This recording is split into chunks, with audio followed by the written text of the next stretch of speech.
అల్పుడెప్పుడు పలుకు ఆడంబరముగాను సజ్జనుండు పలుకు చల్లగాను కంచు మోగినట్టు కనకంబు మోగున విశ్వదాభిరామ వినురవేమ. ఇది మనం చిన్నప్పుడు అందరం పుస్తకాల్లో చదువుకున్నాం. మరి ఇప్పుడు మళ్ళెందుకు చెప్తున్నాం అంటే, ఒకటి మన ప్రస్తుత ముఖ్యమంత్రి, ఇంకొకరు మన మాజీ ముఖ్యమంత్రి. ఇద్దరు నిన్న వేర్వేరు సభల్లో వేర్వేరు చోట మాట్లాడారు. సో మనం ఒకసారి ఆ ఇద్దరి మాటలను మనం గమనించి చూస్తే ఈ పద్యం గుర్తుకొస్తుంది. వాళ్ళు మాట్లాడినటువంటి తీరు, వాళ్ళు ప్రస్తావించిన అంశాలను చూసినప్పుడు నాకు ఇదే పద్యం గుర్తుకొచ్చింది. ఎందుకంటే మనం క్లియర్గా చూడొచ్చు వేదిక మీద రేవంత్ రెడ్డి ఎట్లా మాట్లాడిరో మనం క్లియర్గా వీడియోలోనే కనిపిస్తా ఉన్నది. అది కూడా వాళ్ళు ఇచ్చిన వీడియోనే, వాళ్ళ అవుట్పుట్ ఇచ్చినటువంటి వీడియోలోనే మనం చూస్తే ఆయన ఏ స్థాయిలో ఆవేశంతో ఊపిపోయి మాట్లాడిరో మనం క్లియర్గా చూసినాం. వాళ్ళు వాస్తవానికి సభ పెట్టింది దేనికి? మేడిగడ్డకి ఏదో రిపేర్ల దగ్గరికి ఆయన పోయి చూస్తాడు అన్నారు, రైతు బంధు డబ్బులు రిలీజ్ చేస్తారు అన్నారు, అవే రైతు భరోసా ఇప్పుడు వాళ్ళు ఇచ్చేది, రెండో విడత రిలీజ్ చేస్తారు అన్నారు, సభ అది. కానీ అది కంప్లీట్గా జీవన్ రెడ్డి టార్గెట్గా నిన్న సభ జరిగింది. ఇక్కడ జీవన్ రెడ్డి బీఆర్ఎస్లో చేరిక కార్యక్రమం ఒకవైపు, అక్కడ జీవన్ రెడ్డిని తిట్టే కార్యక్రమం ఒకవైపు. సరే, రాజకీయాలు అన్నాక పార్టీలు మారుతూ ఉంటారు, ఇటు వాళ్ళు అటు పోతారు, అటు వాళ్ళు ఇటు వస్తారు. స్వయంగా రేవంత్ రెడ్డి కదా తెలుగుదేశం పార్టీలోకి వెళ్ళి ఇక్కడికి వచ్చిండు, దానికి ముందు బీఆర్ఎస్లోకి వెళ్ళి తెలుగుదేశంలోకి పోయిండు, ఆయన కూడా పార్టీలు మారే వచ్చిండు. సో ఆయన ఇప్పుడు జీవన్ రెడ్డి మీద ఏ స్థాయిలో విరుచుకుపడ్డారు, ఏ స్థాయిలో తిట్లు తిట్టిరో ఒకసారి మీరే చూడండి. నేను అడగదలుచుకున్న ఇవాళ ప్రజాపాలన పోవాలి, పాపాల భైరవుడు రావాలి అనేటోంది నేను ఈ వేదిక మీద నుంచి నిలదీయదలుచుకున్నా. నీకు సిగ్గు శరము ఏమైనా ఉన్నదా ఈ మాట మాట్లాడడానికని? పాపాల భైరవుడు రావాలి, ప్రజాపాలన పోవాలి అని మాట్లాడడానికి నీకు సిగ్గెట్లొచ్చిందని నేను అడుగుతున్నా మనిషిని. ఇవాళ నిన్ను పెద్ద మనిషి అని మేము పిలవాలనా? పెద్ద మనిషి అని పిలిపించుకునే అర్హత నీకు ఉన్నదా అని నేను ఈ వేదిక మీద నుంచి అడుగుతున్నా. నేను అడుగుతున్నా ఇవాళ పెద్ద మనిషిని, ప్రజాపాలన ఎందుకు పోవాలి, పాపాల భైరవుడు అధికారులు ఎందుకు రావాలో నువ్వు జవాబు చెప్పాలి. నీ పదవి కోసం, నీ అధికారం కోసం చరిత్ర వెనక్కి వెళ్ళి ఆయన పుట్టు పూర్వతరాలు పుట్టు మచ్చలు ఇవ్వాలి. ఈ వేదిక మీద నుంచి నేను చెప్పదలుచుకున్నా. ఆయన నీతేంది, ఆయన జాతేంది, ఆయన దోస్తేందో ఇవాళ మీ అందరి ముందర నేను విజ్ఞప్తి చేయదలుచుకున్నా. ఒక్క ఏడాది పదవి లేకపోతే మీ గుండెల మీద దాన్ని మిమ్మల్ని మోసం చేసి పారిపోతాడా అని నేను అడుగుతున్న మిత్రులారా. ఇది న్యాయమా? ఇదేనా నీ జాతి, నీ నీతి? ఈ వయసులో నువ్వు 40 ఏళ్ళు నీ జెండా మోసి నిన్ను మోసిన కార్యకర్తల గుండెల మీద దాన్ని మోసం చేసి శత్రు సంతను చేరుతావా? ఇట్లాంటోడు పెడితే పెళ్లి కోరుకున్నాడంట, పెట్టకపోతే సాగు కోరుకున్నాడంట. జీవన్ రెడ్డి దాదాపు 40 ఏళ్ళుగా రాజకీయాల్లో ఉన్నారు. చాలా కాలం కాంగ్రెస్ పార్టీలోనే ఉన్నారు అత్యధికంగా. కొద్ది రోజులు తెలుగుదేశంలో ఉన్నారు, ఆ తర్వాత అత్యధికంగా కాంగ్రెస్ పార్టీలోనే ఉన్నారు. రేవంత్ రెడ్డి కూడా అంతకుముందు తెలుగుదేశంలో ఉన్నారు, ఇప్పుడు కాంగ్రెస్ పార్టీలో ఉన్నారు. సో పెద్ద తేడా ఏం కనిపిస్తలేదు ఇద్దరికి. కానీ జీవన్ రెడ్డి పార్టీ మారంగానే, బీఆర్ఎస్ పార్టీలోకి పోగానే ఆయన ఏ స్థాయిలో తిట్టిండో చూసినాం మనం.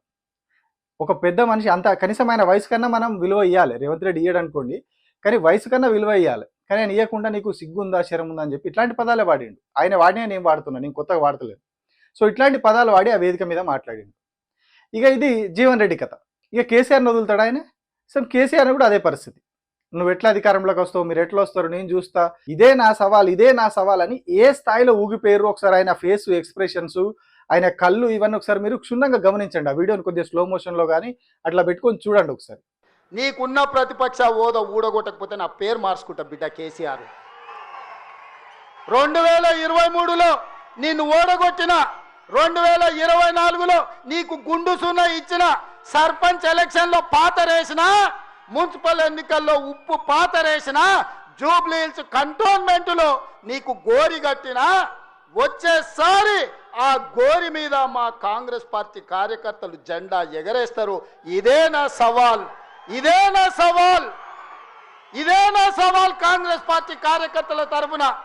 చూసుకుందాం కేసీఆర్, నువ్వు నేను వచ్చే ఎన్నికల్లో నువ్వా నేనా, ప్రజాపాలన పాపాల భైరవుడా, మా కాంగ్రెస్ పార్టీ కార్యకర్తల లక్షలాది మంది 10 ఏళ్ళు కేసులు కట్టుకొని జైలుకు పోయి ప్రాణాలు వదిలి ఊపిరి బిగబట్టి జెండా మోసి అధికారంలోకి వస్తే పాపాల భైరవుడు రావాలి, ప్రజాపాలన పోవాలి అని మాట్లాడడానికి నీకు సిగ్గెట్లొచ్చిందని నేను అడుగుతున్నా మనిషిని. అంటే ఎంత ఆవేశం, ఆగ్రహం కట్టలు తెంచుకొని కంప్లీట్గా మనిషి ఊగిపోతా, అంటే పూర్తిగా ఆయనకు అది నిలువెల్ల నిండిపోయింది అన్నట్టు. మరి అది ఆగ్రహం అనుకోవాలన్నా, ఈగో అనుకోవాలన్నా, ఇంకొకటి అనుకోవాలన్నా, కంప్లీట్గా బాడీ అంతా నిలువెల్ల నిండిపోయి ఆయన మాటల్లో, ఆయన హావభావాల్లో అదంతా కూడా క్లియర్గా కనిపిస్తూ ఉన్నది. ఊగిపోతూ మాట్లాడారు ఇద్దరు వ్యక్తుల మీద. ఇద్దరు కూడా చాలా సీనియర్లు రేవంత్ రెడ్డి కంటే కూడా, కేసీఆర్ కావచ్చు, జీవన్ రెడ్డి. ఇద్దరిని కూడా ఇష్టం వచ్చినట్టుగా తిట్టిరు నిన్న. ఆవేశంతో ఊగిపోతూ, చేతులు చూపిస్తూ, వేలు చూపిస్తూ ఆయన ఆ స్థాయిలో తిట్టిరు. ఇక ఇటువైపు కేసీఆర్ సభ. కేసీఆర్ కూడా కొన్ని మాటలు తిట్టిరు రేవంత్ రెడ్డిని. ఏ అంశాల్లో తిట్టిరు?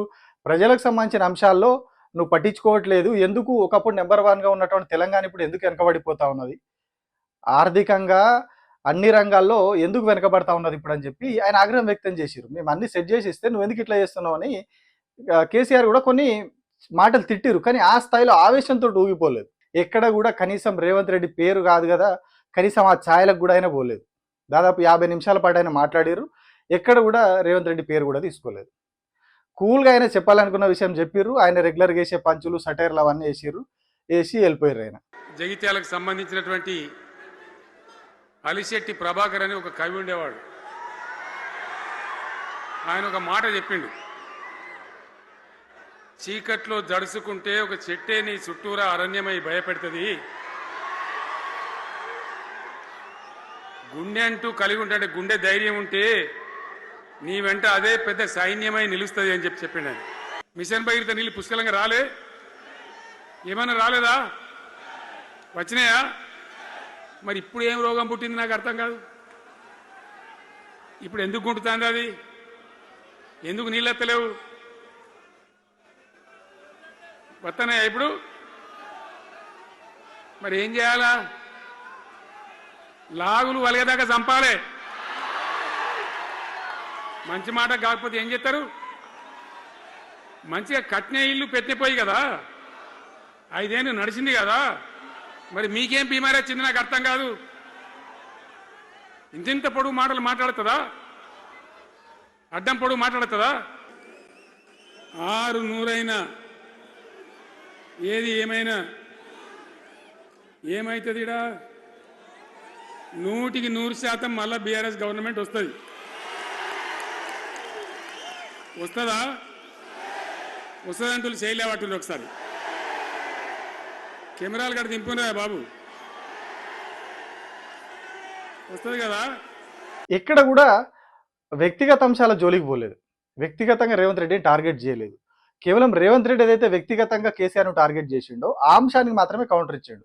ఏదైతే ప్రతిసారి నువ్వు ఆ చెరువులో పడి జావు, రాయి కట్టుకొని అందులో మల్లన్ సాగర్లో దుంకు, ఇంకో దగ్గర దుంకు, ఇంకో ప్రాజెక్టులో దుంకు అని ఏదైతే కేసీఆర్ చావుకు సంబంధించి రేవంత్ రెడ్డి మాట్లాడుతూ ఉన్నాడో దానికి మాత్రం కౌంటర్ ఇచ్చాడు.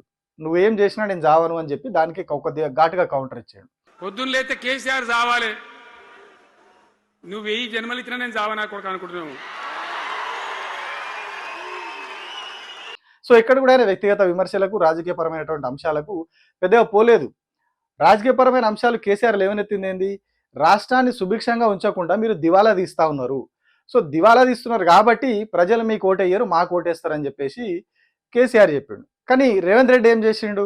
ఎట్లొస్తుంది నీకు సీఎం పదవి, నీకు కనీసం ప్రతిపక్ష హోదా కూడా రానివ్వను, నేను ప్రతిపక్ష హోదా కూడా రాకుండా అడ్డుకుంటా, నిన్ను ఏం చేయాలనో అది చేస్తా నేనని చెప్పి ఆవేశంతో టూగిపోకుండా మాట్లాడారు. ఇక ఇష్టం వచ్చినట్టయినే అనాల్సినవన్నీ అనేసారు. సో మనం ఈ 2 స్పీచ్లను గమనిస్తే, నిన్న జరిగినటువంటి సభలో 2 స్పీచ్లను ఒకసారి చూస్తే, నేను స్టార్టింగ్లో చెప్పిన పద్యం ఖచ్చితంగా మీ అందరికి గుర్తుకొస్తుంది. ఎవరు ఎట్లా మాట్లాడిరు, ఎవరు ఏ అంశాలను టేకప్ చేసి మాట్లాడిరు, ఏ అంశాలను తీసుకొని ఎవరు ప్రజలకు సంబంధించిన అంశాల మీద మాట్లాడిరు, ఎవరు రాజకీయ అంశాల మీద మాట్లాడిరు, ఈగో తోటి లోపల ఆగ్రహం, దుర్ద ఇవన్నీ పెట్టుకొని మాట్లాడిరు అనేది మనకు క్లియర్గా అర్థమైపోతుంది. ఆ మాట్లాడే విధానంలో, హావభావాల్లో, ఆ కళ్ళలో అవన్నీ కూడా క్లియర్గా మనకు వీడియోలోనే కనిపిస్తూ ఉన్నాయి. అంటే మరి ఇక్కడ అల్పుడెవరు, సజ్జనుడెవరు అనేది మనం డిసైడ్ చేసుకోవాలి.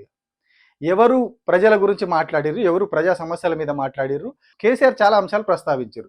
సో మరి అంశాలు వాస్తవికంగా ఉన్నాయా లేవా? యూరియా కొరత ఉందా లేదా? రైతు బంధు సంగతి ఏమైంది? ఇవన్నీ ఉన్నాయి కదా.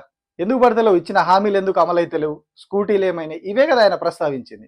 సో మరి వాస్తవికంగా కూడా జరగట్లేదని చెప్పి ప్రజలే చెప్తా ఉన్నారు.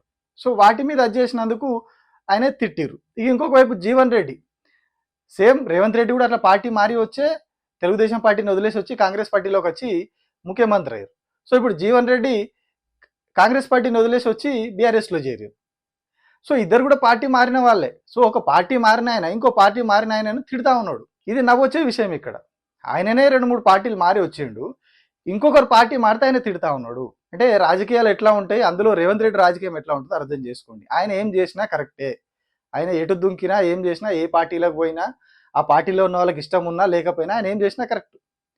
BRS to TDP, TDP to Congress, ఇన్ని చేసినా మంచిదే. ఆ కాంగ్రెస్లో వండుకుంటా బీజేపీ కేంద్ర మంత్రుల ఇళ్లలోకి పోయి కూర్చొని తెలుగుదేశం పార్టీ నాయకులందరితో కలిసి ఎన్డీఏ మీటింగ్లలో పోయినా కూర్చున్నా తప్పులేదు. కానీ జీవన్ రెడ్డి అనే వ్యక్తి బీఆర్ఎస్ పార్టీలోకి వస్తే ఆయన ఏ స్థాయిలో తిట్టిండో మనం చూస్తా ఉన్నాం. సో అందుకే నేను స్టార్టింగ్లో పద్యం చెప్పింది అదే. అల్పుడెప్పుడు పలుకు ఆడంబరంబుగాను, సజ్జనుండు పలుకు చల్లగాను, కంచు మోగినట్టు కనకంబు మోగున, విశ్వదాభిరామ వినురవేమ. కంచును కొడితే మస్తు మోగుతుంది. అదే బంగారం, కనకం అంటే బంగారం, బంగారాన్ని మనం కొడితే మోగదు. అది కంచు మోగుతుంది కానీ కనకం మోగదు. మన కంచు అంటే గుళ్ళలో గంటలు తయారవుతాయి కదా, ఆ మెటీరియల్. అది మోగుతుంది, సౌండ్ వస్తుంది, కానీ బంగారాన్ని అట్లా కొడితే సౌండ్ రాదు. సో మన నిన్న ఏ సౌండ్ ఎట్లా వచ్చింది అనేది మీరే తెలుసుకోండి. Thank you.